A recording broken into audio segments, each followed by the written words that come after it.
All right, so I'm going to be talking today about primordial magnetism and more specifically about whether we can use galaxies as a window to study these primordial magnetic fields. So just a bit of an introduction to explain a bit where I'm coming from. I could argue that generally we believe that primordial magnetic fields, if generated pre-recombination, they should be weak and be coherent on very large scales. Of course, we have no direct measurements or detections of these magnetic fields, which implies that we have to rely instead on constraints, observational constraints. For example, the typical constraint that I think most people would recur to is the Planck collaboration, the Planck observations of the CMB that determine by the absence of B modes that the primordial magnetic field has to be below about 10 to the minus 9 co-moving gauss.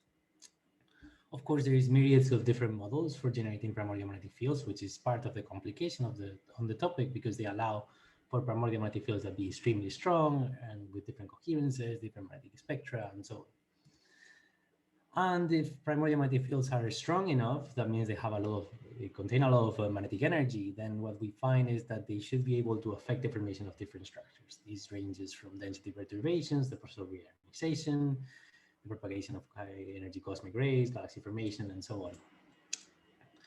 But when we talk about these primordial magnetic fields, of course, they can also develop into the magnetic fields that we see in structures. However, when we talk about galaxies in particular, there are different origins that we can envision for the magnetic fields in these galaxies. I would argue that the first and the most popular, perhaps, is dynamos, which are just basically converting kinetic energy into magnetic energy, and in particular the turbulent dynamo, which is very efficient and very fast, and therefore it produces magnetic fields that resemble what we observe in galaxies around us very, very quickly.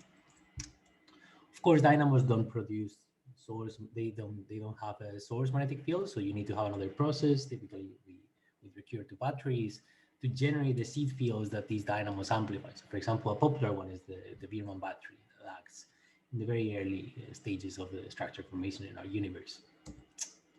An alternative approach is to have feedback sources seeding the magnetic fields. So what you would have in this case is astrophysical objects such as stars or supermassive black holes, and they're accretion this generating magnetic fields, and then through feedback processes, for example, supernovae explosions, stellar winds, or AGN, would be fed back into galaxies and thus magnetize the interstellar medium of these systems.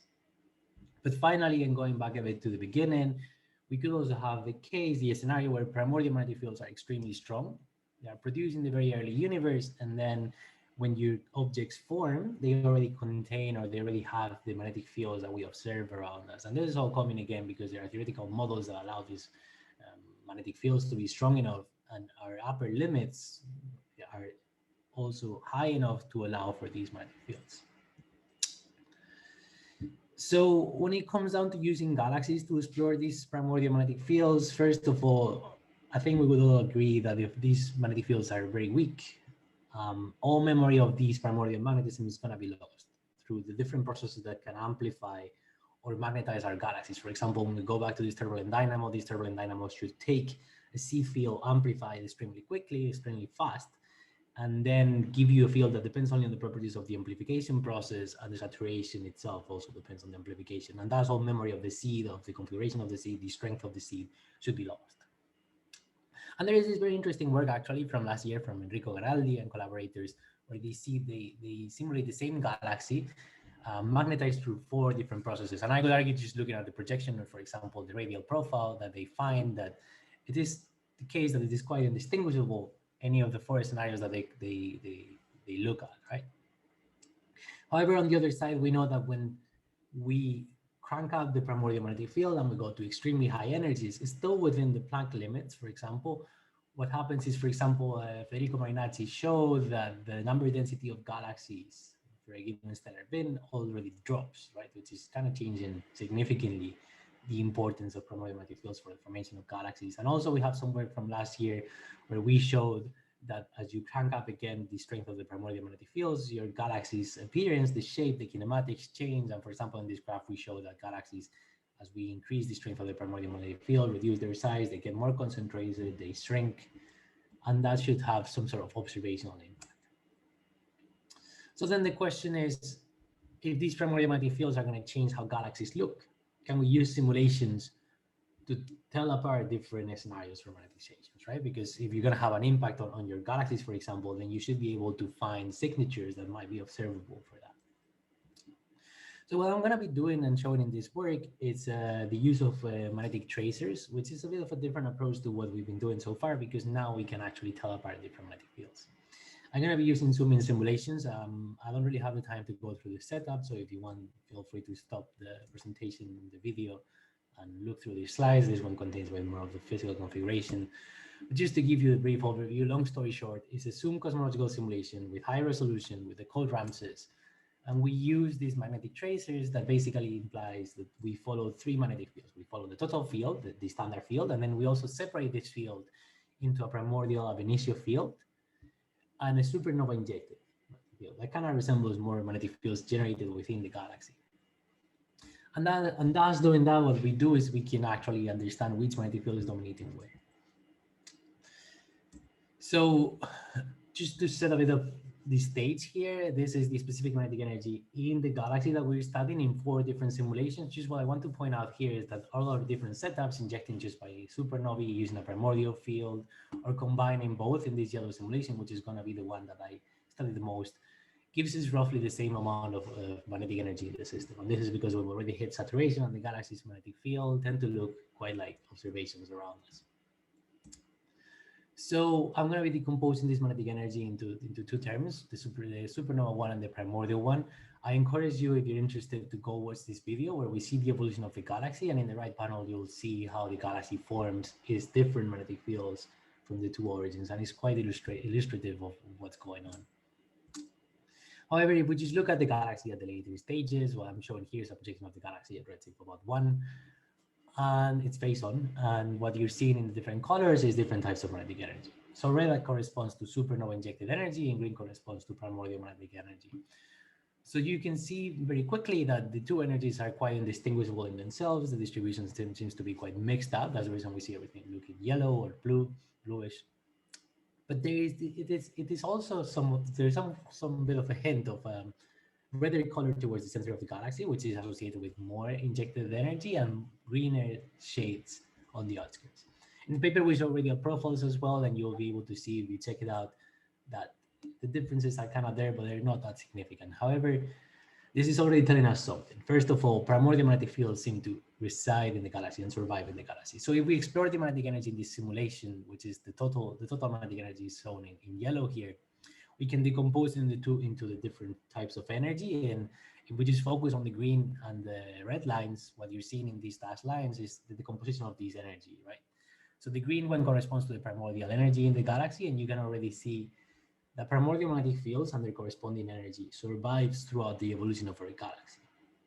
So this is already somewhat of an interesting conclusion, right? Because it not only tells us that primordial magnetic fields are important when strong for galaxies, but it also opens the window to actually see if we can actually tell them apart in our galaxy. So we can go to phase space, for example. Here I'm showing temperature versus density in the galaxy, and see how this magnetic energy is distributed across the different phases in our galaxy.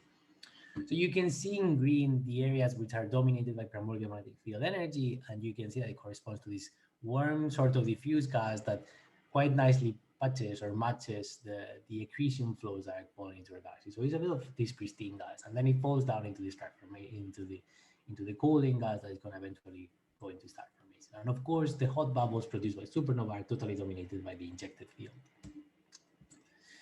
If we go to the enrichment of the gas, it is the cut is even more clear. You can see the lower enrichment gas being dominated by primordial fields, whereas the high enrichment gas is dominated by the supernova injected energy. So we can also tell it apart here. And finally, when you go to these scales where the magnetic energy resides, looking at the magnetic energy spectrum, what you see is that large scales are dominated by this primordial field, whereas the small scales are dominated by the supernova injected magnetic field.